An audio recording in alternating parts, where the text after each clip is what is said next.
Hi everybody, hope we're all staying safe and well. This is the last of the lessons I'm going to be doing on Inspector Calls, and I'm going to be moving on to look at the poetry next week. But what I thought I'd do as a final lesson is have a look at sharing some advice and tips and ideas that I've learned from being an examiner and from examining this exam paper over the last 3 years. So looking at the exam criteria, looking at how we can apply them, and then doing some live marking with some work, so we can see a student's piece of work that would achieve the top band. So we're going to spend a bit of time just at the start just focusing on the exam criteria, then we're going to have a look at a couple of paragraphs from a student, we're going to mark it, and then a bit of feedback at the very end. Hope it's useful. It is probably the best training I ever had, was becoming an examiner and learning what the exam board would like to do. So hopefully passing on some of that knowledge will be able to help you in your essay responses.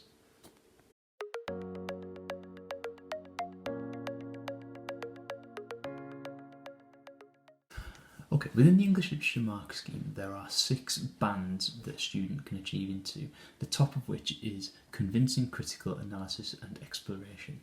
Now, what sometimes confuses students is that these bands do not equate to grades. So if you're in band 6, that doesn't necessarily mean you've got a grade 6. In fact, it's much more likely that you're going to be looking at a grade 8 or a grade 9. When students see this feedback, they sometimes get confused by it.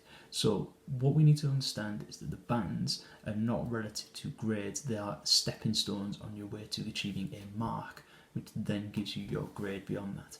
If you see on the grid here, there are 3 columns which are AO1, AO2 and AO3, which you are assessed with your content. Your 30 marks are based on these 3 assessment objectives, and at the bottom we have 4 marks which are available for AO4, which is your spelling, your punctuation and your grammar. So with Inspector Calls it's important to accurately punctuate and accurately spell as much as possible, as you will receive your 4 marks for that. However, the main thing we're going to be focusing on is the 3 assessment objectives at the top, what they are and how we go about achieving them.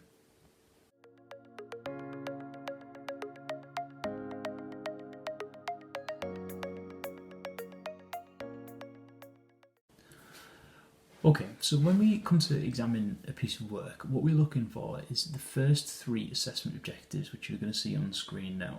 Ignore AO4 for the moment, because that is your spelling, your punctuation and your grammar, which is assessed on only those 4 marks. The first 3 are assessed in terms of the 30 mark response.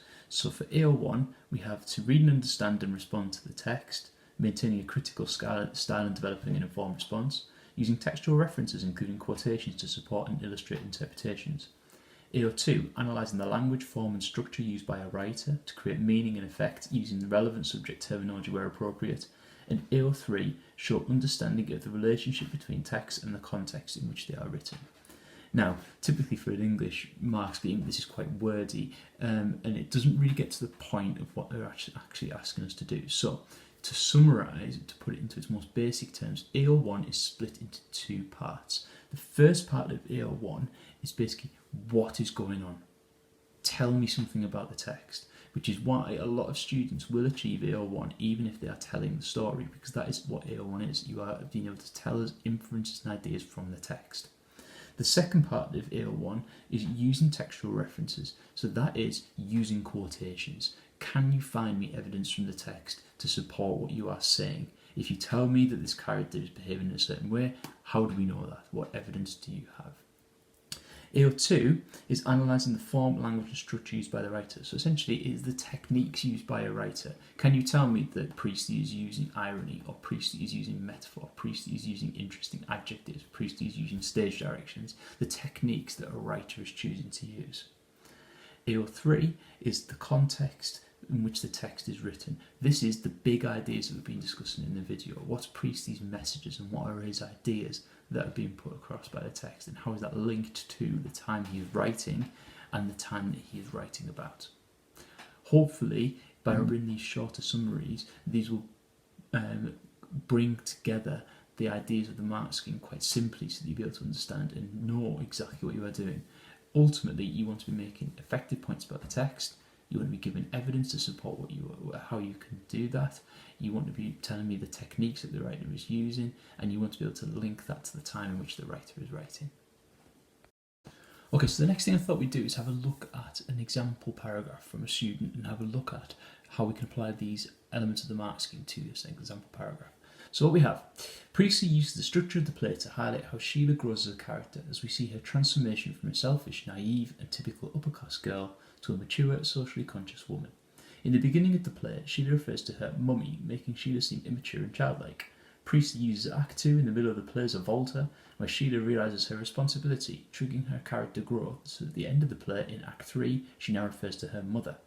This could represent Sheila's shattered view of her parents as she is able to understand her selfishness and attacks her mother for being cruel and vile due to her newfound understanding and socialist views. She profoundly disagrees with her parents. What I'd like you to do for me is just have a look at this paragraph, pause the video, have a look back at the assessment objectives, and then have a mark of it and see where you think the student fulfills each of those. I'll tell you now that the student achieved 4 marks. So obviously this is an extended response, but looking at this paragraph, it does all 4 of the things that we would be expecting them to do. So have a look at it and then see where you think this is applied, and then I'll be going through each of the assessment objectives and showing you where they do it.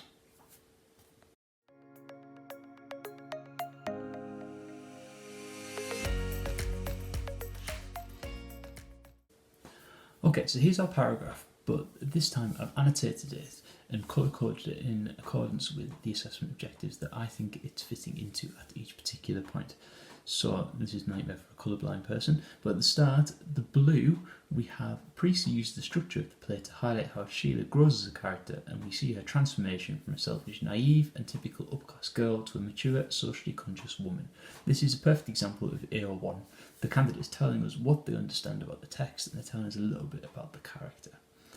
Then we have, in the beginning of the play, she refers to her, and then I've highlighted in red, mummy.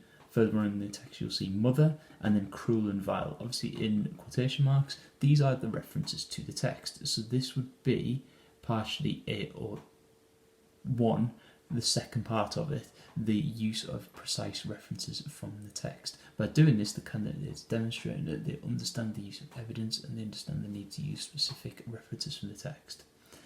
The next part, which is in the lighter green, we have AO2, which is where the candidate is exploring the effect of that and you looking at how Priestley's methods have been used.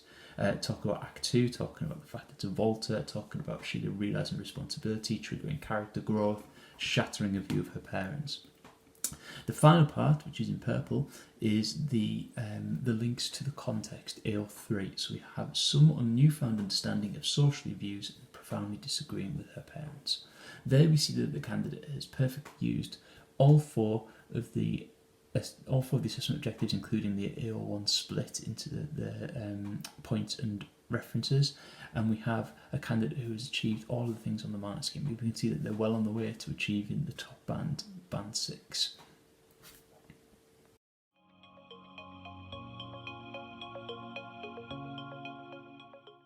Okay, for you to do, I've copied out the second paragraph from the student's response. It follows along the same lines, and this time I haven't annotated it. What I'd like you to do is have a read of it and have a think about where you think each of the assessment objectives could be applied to.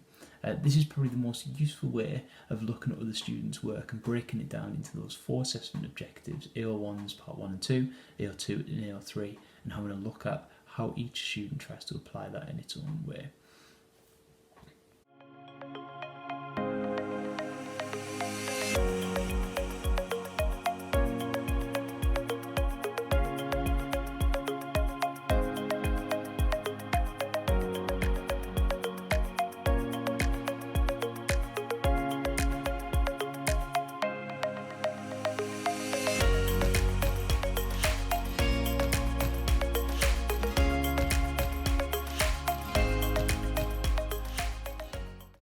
Okay, I hope that's been a really useful run through of marking and the marking process and the way that it works. It is a really, really useful strategy occasionally to reflect on your own work and have a look at how you think you've applied those assessment objectives, and if there's any space that you think potentially you could potentially improve on those. Keep that in mind. Obviously it's quite a useful video to go back to and refer to when you're doing your own essays and thinking about those assessment criteria and how they can be applied in your own work. So until next time, I'd like you to stay safe, and if you hang around, there'll be the film recommendation.